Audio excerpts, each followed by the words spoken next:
다시 좀 비상계엄 당시로 좀 돌아가 보면 임종득 의원님이 뭐 군 출신이시고 장군 출신이시고 국가안보실 2차장도 지내셨고 하잖아요. 민주당에서 사실 비상계엄 얘기를 했던 건 지난해 8월부터 그렇죠. 김민석 예. 최고위원이 얘기할 때 국민의힘에서는 무슨 말도 안 되는 소리냐 이런 얘기를 하셨어요. 혹시 뭐 그때는 그랬더라도 점점 시간이 지날수록 혹시 비상계엄을 준비하는 것 같다 뭐 이런 걸 좀 느끼신 건 없으셨나요? 전혀 사실 예측을 못했죠. 예. 아까 우리 차장님께서도 말씀을 하셨습니다마는 네. 작년 8월에 민주당에서 비상계엄 이야기를 하기 시작하더라고요. 그래서 네. 이게 뭐지라고 생각을 했어요. 그래서 지금 2024년에 무슨 비상계엄이냐. 네. 왜냐하면은 절대 다수당이 야당이잖아요. 그러면 과반수만 넘게 찬성을 하면 바로 해제를 시킬 수 있는 상황이고 네. 통신이 발달돼 있어가지고 이 보안을 유지할 수 없는 시스템이잖아요. 과거 80년대하고는 전혀 다른 예. 시스템이고 또 군인들의 생각도 많이 변했고 이 상태에서 비상계엄은 있을 수 없다라는 게 제 생각이었고 그래서 그런 주장을 하는 야당한테 이건 정치적 공세다. 망상이다라고까지 제가 이야기를 했는데 12월 3일 현실이 됐던 겁니다. 네. 그럼 전혀 예상을 못한 상태로 이 일을 이제 겪게 되신 건데 국민의힘 같은 경우는 이제 민주당 의원들이 뭐 내란 동조범이다 뭐 이런 얘기까지도 면전에서 할 정도로 또 특히 계엄 해제 표결에 참석하지 않은 의원님들은 뭐 이름을 박제해야 된다 뭐 이런 말까지 하잖아요. 근데 의원님도 당시에는 이제 국내에 안 계셨던 걸로 제가 그렇습니다. 기억이 나는데 예. 사실 12월 3일 계엄 선포하는 그 순간 저는 일본에 있는 그 유엔사 후방기지 견학을 하고 있었습니다. 국방위 12월, 일정으로요? 예, 국방위 위원들이 12월 2일 날 출발을 해가지고 2일차 일정을 마치고 예. 식사한 이후에 이제 쉬려고 하는 상태에서 서울에서 모 기자한테 전화가 와요. 네. 의원님 큰일 났다고 비상계엄이 선포되더라고. 아니 무슨 소리냐.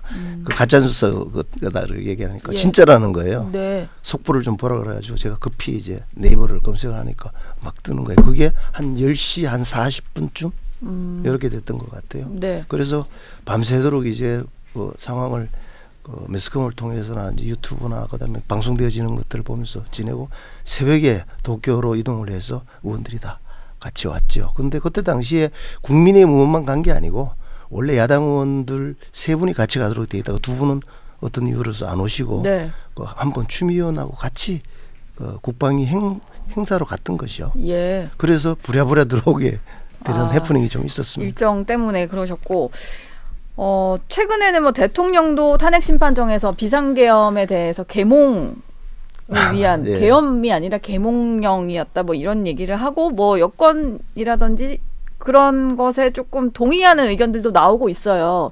의원님 생각은 좀 궁금합니다. 비상계엄에 대해서 좀 어떻게 평가하세요? 제가 조금 전에도 말씀을 드렸습니다마는 2024년에 비상계엄 저도 상상 못했거든요. 예. 마찬가지 국민들의 반응도 초기에 그러했다고 생각을 합니다. 네. 10%대까지 예. 떨어졌으니까요.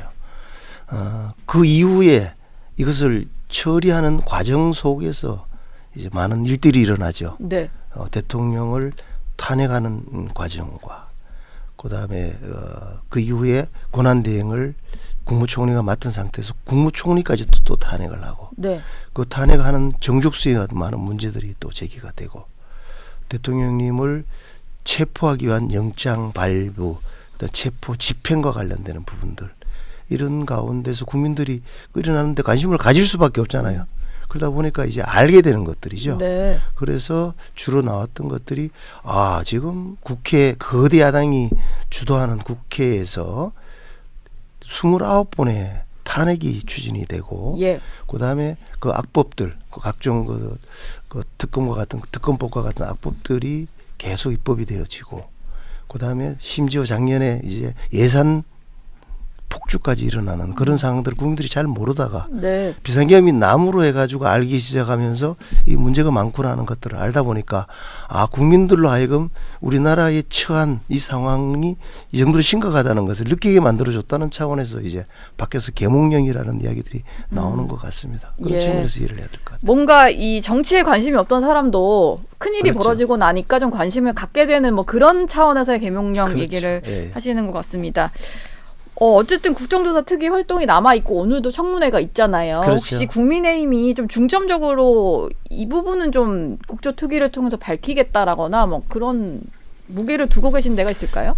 거의 지금 국민의힘이나 저나 마찬가지 이제 국조특위 활동을 통해서 중점을 뒀던 부분들이 예. 그 야당의 그 무분별한 각종 그 북풍 공작 혐의 뭐 의혹 이런 예. 의혹 부분들을 팩트 체크를 통해서 사실의 않음을 정확히 국민들에게 알리는 것이 중요하다고 생각했고요. 예. 그 측면에서 지금까지 우리 국민의힘 의원이나 저도 역할을 하고 있고 2차 청문회 때 곽종군 그 사령관과 야당 의원들 간에 어떤 관계되었던 그러니까 김병지 의원과 곽종군 사령관의 관계, 예. 그다음에 유튜브에 나오게 되는 과정들 이런 것들이 사실은 다 수면 아래에 있었던 거거든요. 네. 근데 그런 것들이 제 질문을 통해서 많이 알려졌고 사실 사전에 통화를 하고 이렇게 했고 그다음에 곽종군 사령관과 이진우 사령관과도 그날 12월 6일 날 아침에 네. 사전 유튜브 나가자고 권고를 하고 하는 과정들이 있었는데 이건 안 알려졌던 거예요. 그래서 네. 오늘 또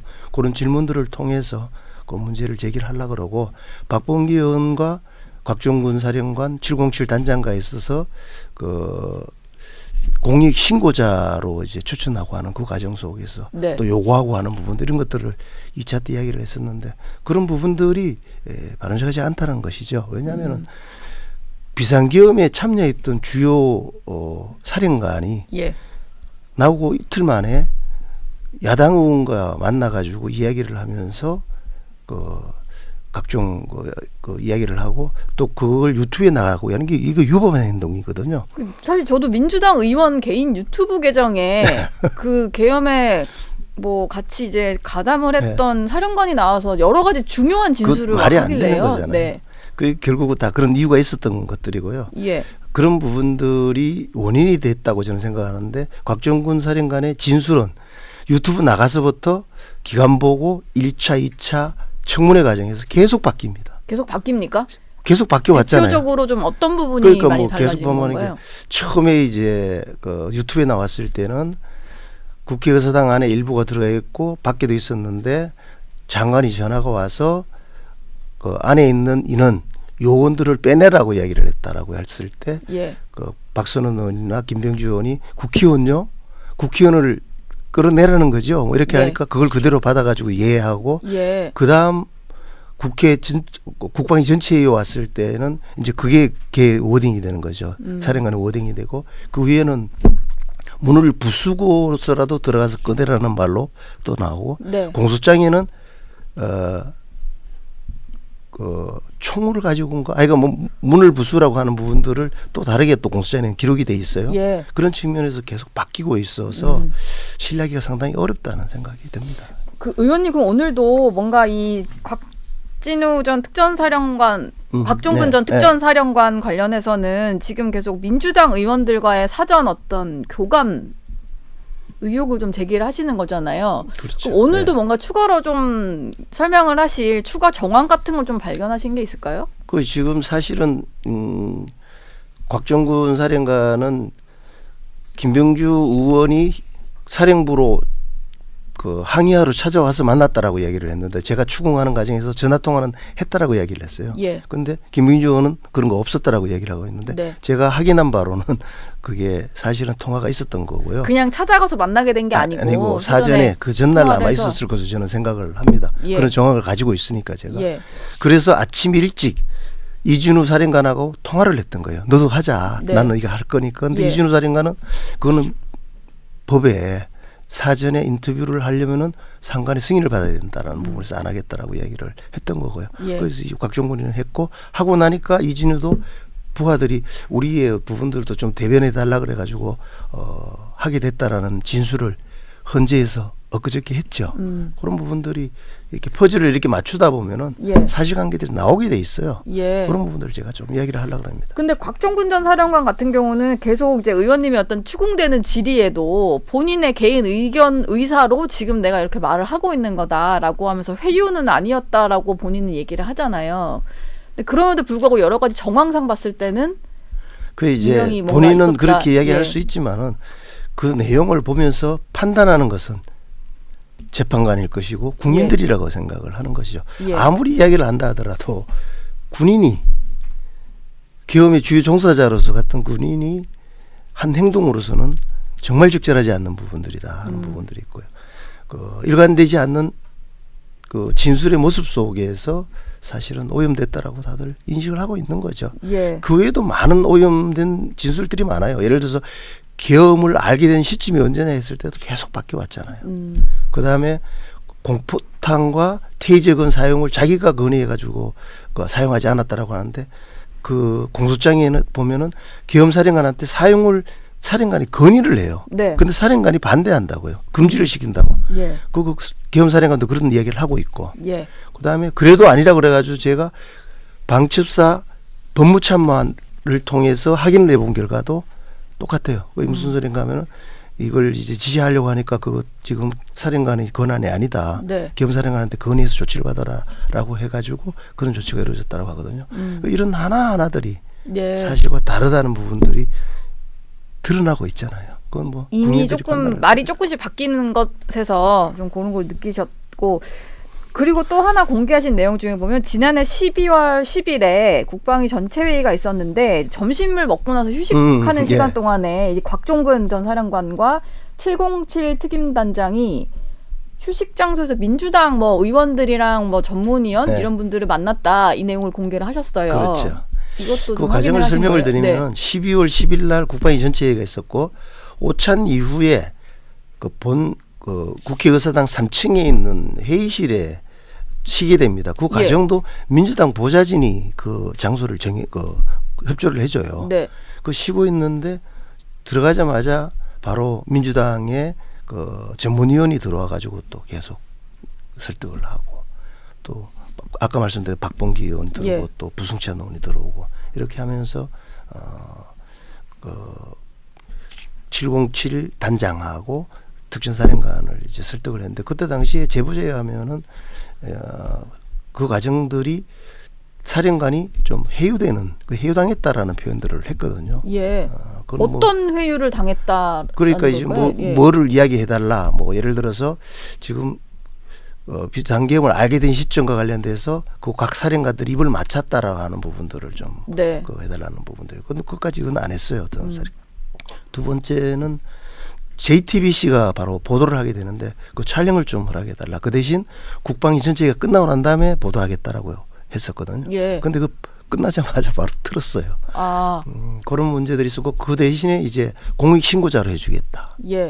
공익신고자로 해가지고 그래서 박봉기 의원이 워딩을 불러주고 사령관이 쓰고 사인하고 박봉기 의원도 또 밑에다 사인하고 그러면서 707 단장에도 이거 나쁜 거 아니니까 너도 해 하고 권유하고 그래서 707 단장도 그렇게 하고 이런 과정들이 있었거든요. 제 기억으로는 12월 10일에 국방위 회의에서 상당히 중요한 계엄과 관련된 얘기들이 다 쏟아져 나온 그날 같은데요. 근데 의원님이 보시기에는 정말 없던 일을 뭐 만들었다기보다는 민주당이 좀 들어본 이후로는 본인들 유리한 방향으로 좀 몰아가듯이 뭐 방향을 좀 설정해 줬을 것 같다, 이런 의심을 하시는 거죠? 그렇죠. 오전하고 오후의 분위기가 완전히 달랐어요. 달랐습니까? 그 휴식 시간 이후의 분위기들이. 그래서 제가 파악을 했던 거고 이게 뭔가 하는 부분들이고 이제 그런 부분들을 알게 됐던 것이죠. 이건 뭐 제가 그냥 알게 된 내용만 이야기하는 거고 이것을 판단하고 평가하는 것은 국민들이 평가를 하시겠죠. 그다음에 재판을 하는 심판관이 또 판단하리라고 저는 생각을 합니다.